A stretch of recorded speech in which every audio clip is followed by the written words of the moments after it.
साथियों नमस्कार, आप सबका स्वागत करता हूं आपके अपने YouTube चैनल पर। तो दोस्तों, कल हमारे साथी हमारे YouTube पर सब्सक्राइबर है, उनको एक कमेंट आया था कि सर ओवेरी से जब ओवुलेशन होता है उसके बारे में बताइए कि ओवुलेशन कब होता है, कैसे होता है। तो आज इसी चीज़ के बारे में हम आपको इस वीडियो में जानकारी देने वाले हैं।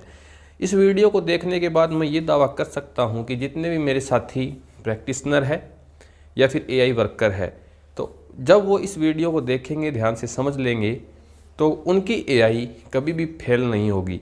यानी अगर पशुपालक भी इस वीडियो को देखता है तो उसे बहुत अच्छी जानकारी इस वीडियो से मिलेगी, क्योंकि उसे पता चल जाएगा कि उसकी भैंस को हीट में आने के बाद कब उसे अपनी भैंस की AI करवानी है, जिससे वो एक बार में गाभिन रुके, वो बार बार रिपीट ना हो।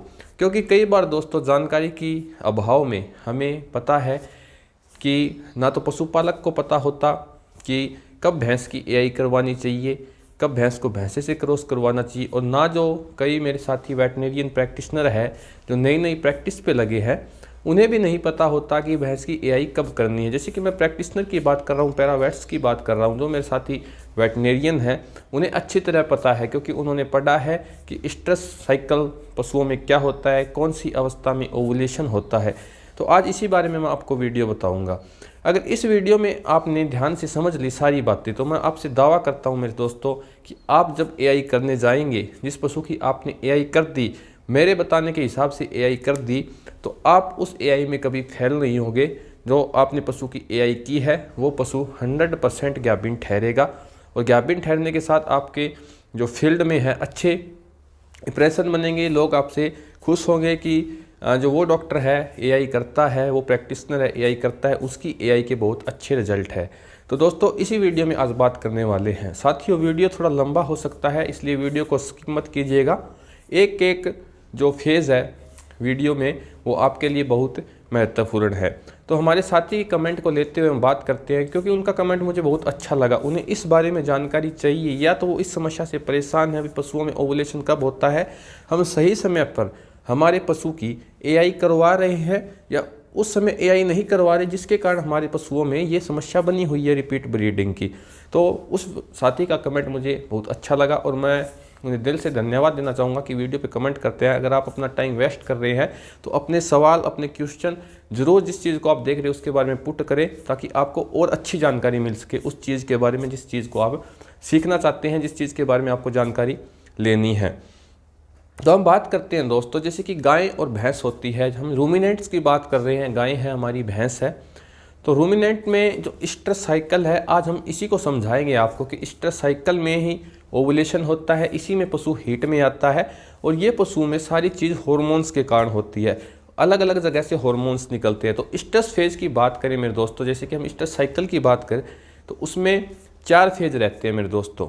तो पहले 2 फेज़ आपके लिए बहुत इंपॉर्टेंट है। दूसरे 2 फेज़ जो वेटनेरियन स्टूडेंट्स हैं और जो पशु चिकित्सक है, उन्हें अच्छी तरह पता होता है कि स्ट्रेस साइकिल के 4 फेज़ कौन से होते हैं। तो हमारे दोस्त ने हमें कमेंट किया था, उसी बारे में हम जानकारी बताएंगे कि उनके लिए 2 इंपॉर्टेंट फेज होते हैं। जैसे कि कोई पैरावेट्स है तो उनका ज़्यादा टाइम हम खराब नहीं करेंगे, 2 फेज के बारे में ही बताएंगे, क्योंकि ओवुलेशन से संबंधित चीज़ें उन्हीं में आती है।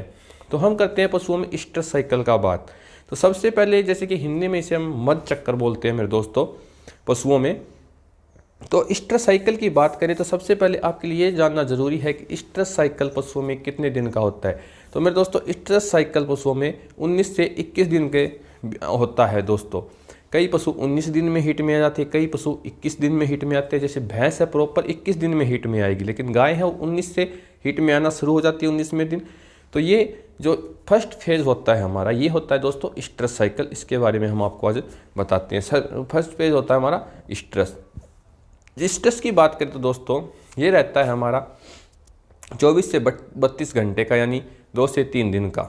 ठीक है दोस्तों, यानी हमारा पशु आज हीट में आएगा तो स्ट्रेस फेज है पशु में 2 दिन रहेगा। 2 दिन के बाद दूसरे से चौथे दिन तो पशु में आता है, वो होता है मेरे साथियों मैट स्ट्रेस। ये 2 आपके लिए इम्पोर्टेंट है। इन दोनों में ही आपके लिए महत्वपूर्ण जानकारी है वो छिपी हुई है मेरे दोस्तों।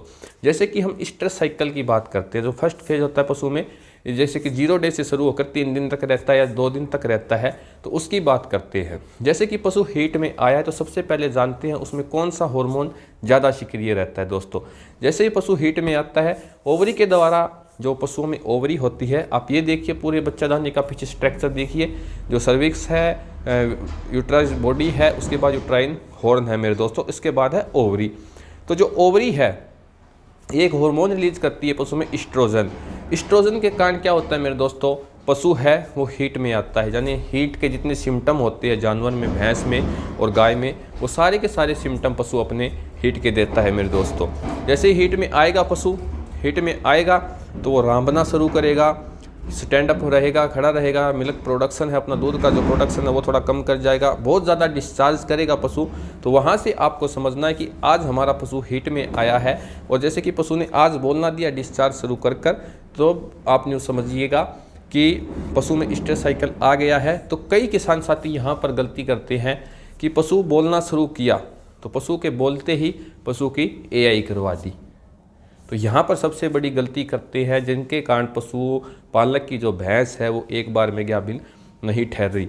मेरे दोस्तों मैं बताता हूँ कि एआई होता है पशुओं में, तो एक अमाउंट ऑफ सीमेन रहता है स्ट्रा के अंदर जो पशु में डिपॉजिट किया जाता है मेरे दोस्तों।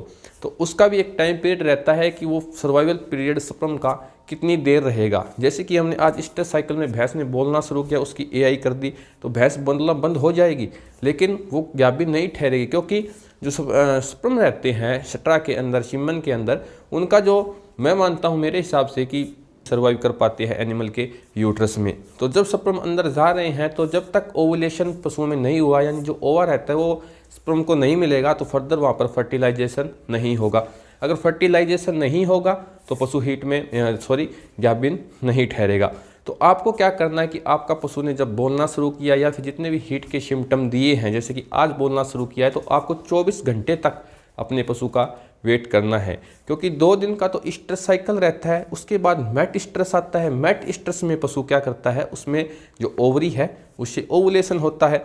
यानी हम बात करते हैं दोस्तों, जैसे ही एस्ट्रोजन का लेवल पशु में डाउन होता है, एस्ट्रोजन का जो लेवल है वो डाउन होगा, तो एनिमल की बॉडी से LH हार्मोन निकलता है, यानी ल्यूटिलाइजिंग हार्मोन। ल्यूटिलाइजिंग हार्मोन क्या करवाता है मेरे दोस्तों, जो ओवुलेशन है, जो ओवा फॉलिकुलर ग्राफिन फॉलिकुलर जो होता है ओवरी के ऊपर, उससे जो ओवा है उसे रिलीज करेगा। जब बोलना शुरू कर दिया तो जब बंद हो गया, यानी जो आपका पशु का स्ट्रेस फेज है, यानी पशु बंद हो गया बोलना, तो जो स्ट्रेस फेज है वो चला गया। स्ट्रेस फेज के आपको फिर वहाँ से 24 से 32 घंटे के बाद अपने पशु की एआई करवानी है मेरे दोस्तों। यानी आज हमारा बोलना पशु बंद हो गया, जैसे हीट में आई है हमारी भैंस, जैसे कि मेरे पास एक भैंस है, वो भैंस आज हीट में आई है, भैंस ने बोलना शुरू कर दिया, और जब भैंस बोलकर बंद हो गई दोस्तों, तो इससे जैसे कि आज हमारी भैंस, आज मेरी भैंस है वो बोलना बंद हो गई, तो इससे मैं अगले दिन इसी टाइम अपनी भैंस की एआई करवाऊँगा।